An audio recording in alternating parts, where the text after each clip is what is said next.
So this is just flat up how I got a job as a YouTube scriptwriter for almost a year. My experience, my advice, and my opinion, step by step. I started on Upwork. I have a portfolio of content creation, so I had something to start with. I wasn't like fresh off the boat. And a lot of people were posting for YouTube scriptwriters. And this was over 2 years ago. So I just started applying because I knew how to write scripts. I have a degree in creative writing for entertainment. I can write a script for anything you can name. So I just started applying for jobs at Upwork. I did like some sort of travel guide channel. I did an insurance channel of some sort. I did I would just call it a generic YouTube channel, Upstart. And I did a conspiracy channel. Now, I applied for more, but these are the ones, I got all of these. I landed all of these gigs on Upwork. I wrote one script for the insurance guy, never heard back from him. I got paid. So maybe I wasn't what he was looking for. I don't know. If you've ever been a professional writer, that's just the way things go. That actually isn't a reflection of me or you if you go this road. You know, you work in a subjective field. Some people are going to think you are God's gift to earth, and some people are going to think you're absolute trash. That's just because, I mean, it's art, it's entertainment, it's subjective. And anyone can be a YouTube producer, anyone can start a company, and then their opinions on what good writing is going to play into how long you make it at that gig. So don't get discouraged on that note. Anyway, now with the kind of generic YouTube channel, because I did a little bit of everything, lists, whatever, just testing the waters, figuring it out. Didn't really know what direction they wanted to go. They were going in any direction to succeed. I ended up doing one paid script, and then, got to talking to the guy, liked the guy. Ended up going pro bono under the whatever deal that I got a cut once we took off. So I worked there for I'll get back to the conspiracy channel. I worked there for 3 or 4 months, I think, pro bono. And I got really sick one weekend. And, luckily he couldn't get mad at me. The channel where I worked pro bono I ultimately became a creative director there. But, he didn't get mad at me. He said, I needed a few days off. But I had the travel script. In all my life, it is the only writing gig I've ever bombed. Because I got the sickest I've ever been in my life for about 4 days. It was insane. And I just couldn't finish it. I felt like trash. I couldn't do the research, and the contract ended. I think it ended amicably. I didn't charge him, and I didn't really want to do it either. Of all the ones I was doing, I didn't like doing it because it was, it was a travel channel, and I wasn't going to the places, I was literally just researching shit online to write this travel script, which that's just crap. But anyway, yeah, I didn't like it. I didn't like doing the job, so I don't care that I lost that one. I'm glad it ended amicably. Anyway, after working at the pro bono company, I eventually landed a gig at a conspiracy channel during the great storyteller boom, when all these, Mr. Ballin was hot, and there was just all these storyteller channels coming up. And literally, if you want to get into the nuts and bolts, I was really excited to work for this channel because I like stuff like that. Aliens and ghosts and shadow people, and I saw the dude's channel. I loved his channel, like, sincerely.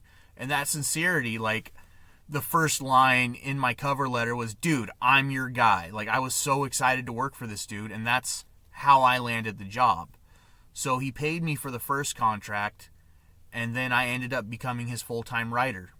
And not a lot of money, but enough that I could work one job online 4 hours a day, make enough to eat, pay rent, and play video games, dude. It was before everyone and their mother was working in AI remotely. I had the dream job. I made it first. But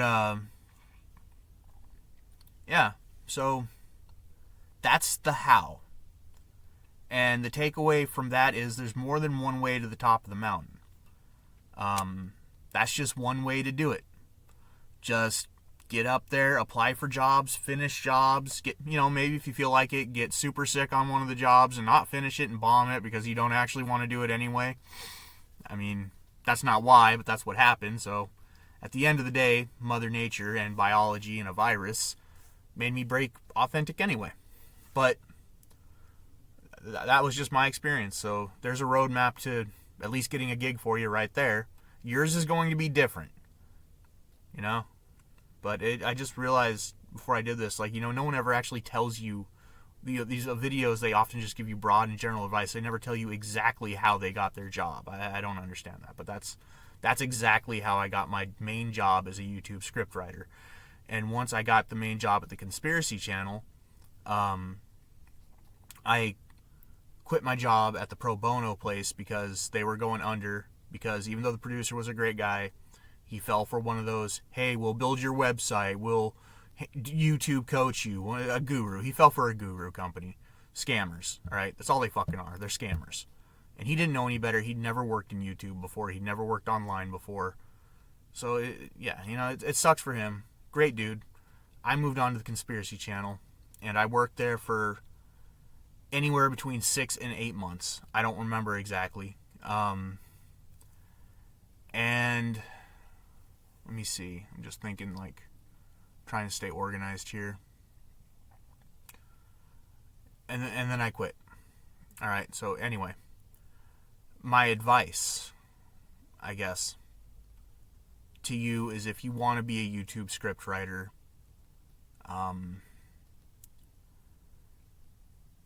you need to find, if you have nothing, you got to start somewhere. Take any job you can get. Build a portfolio.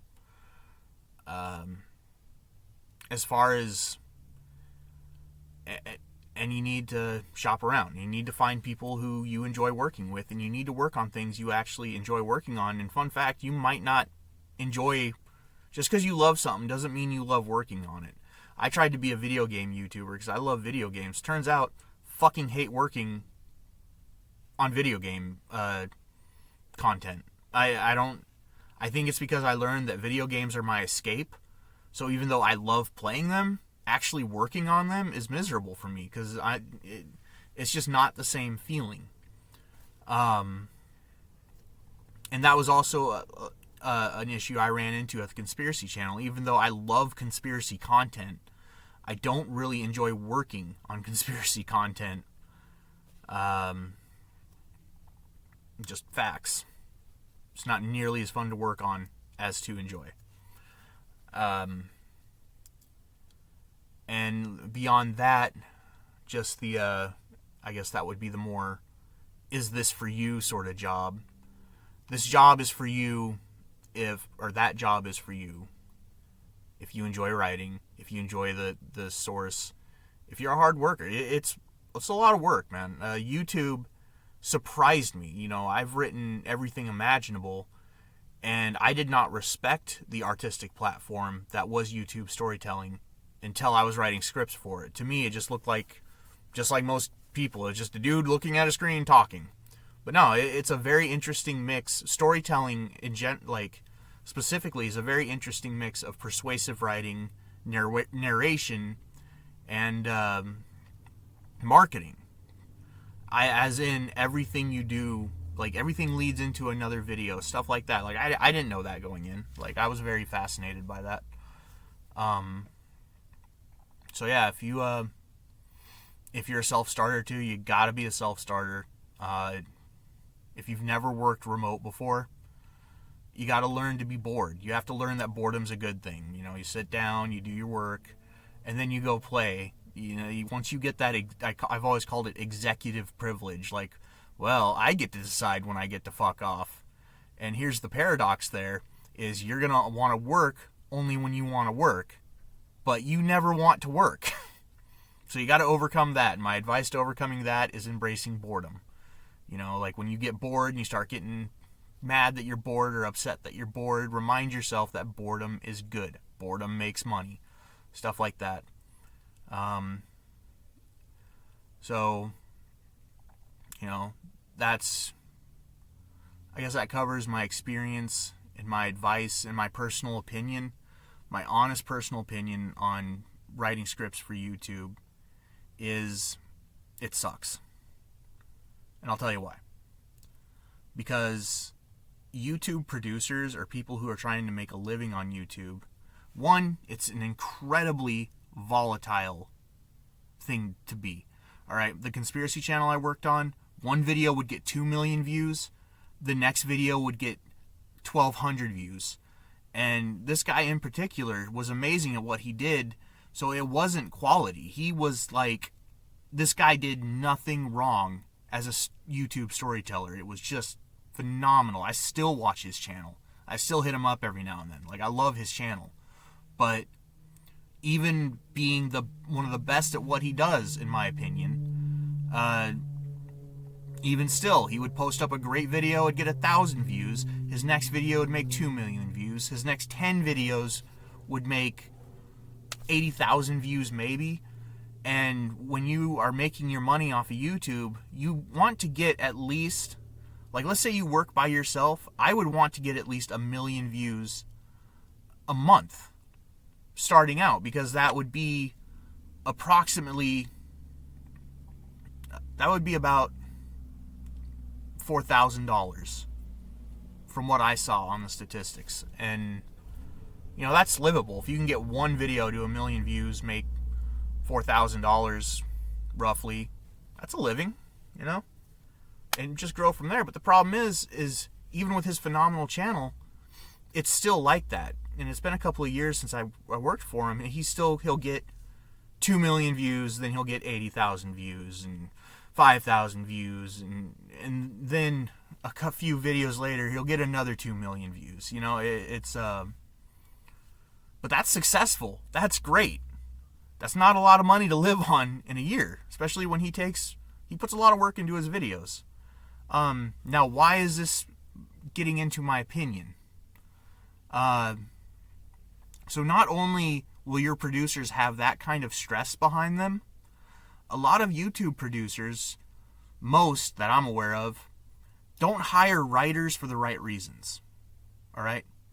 When you are an entertainment professional, let's say, I mean, I'm just making this up out of the blue. Let's say I'm in a band and I want to hire a rhythm guitarist. All right? I'm going to look for a good rhythm guitarist to play rhythm guitar. And that's his or her job, is to do their job, and I look for a good one to do their job so that we can put on a good show.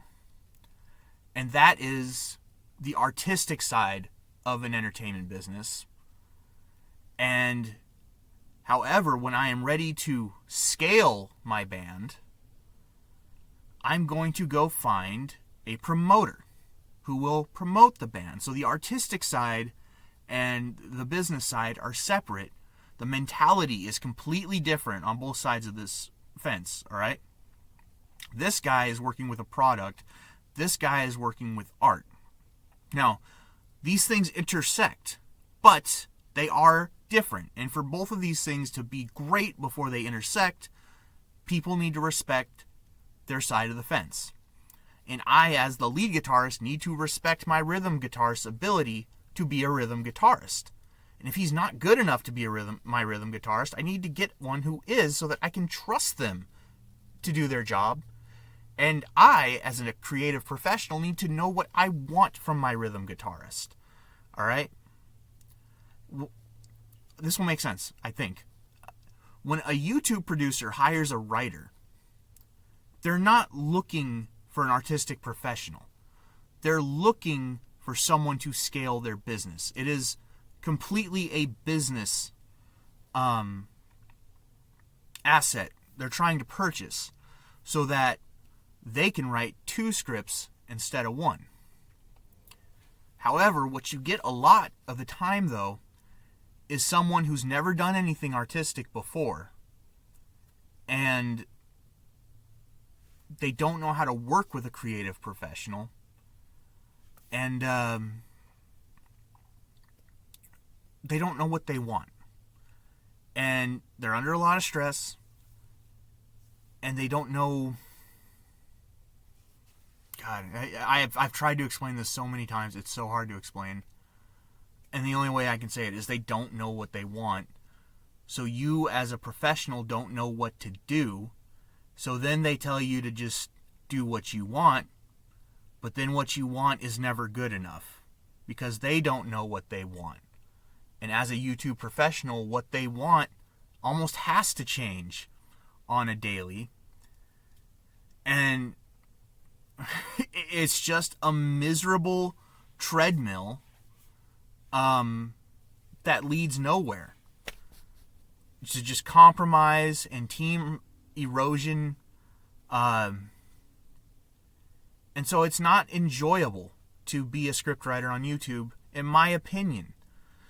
Now, if there's what all the people I worked for had in common, though, is that they were not essentially artists.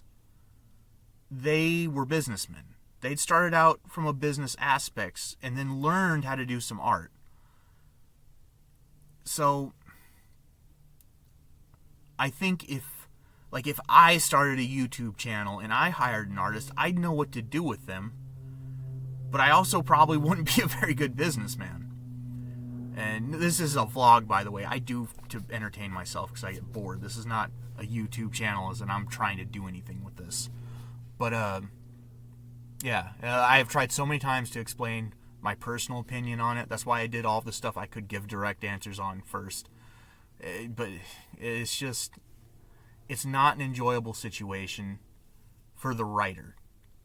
And honestly, one of my producers straight up said, like, look, I've talked to some other producers, and they say they're never able to work with writers either.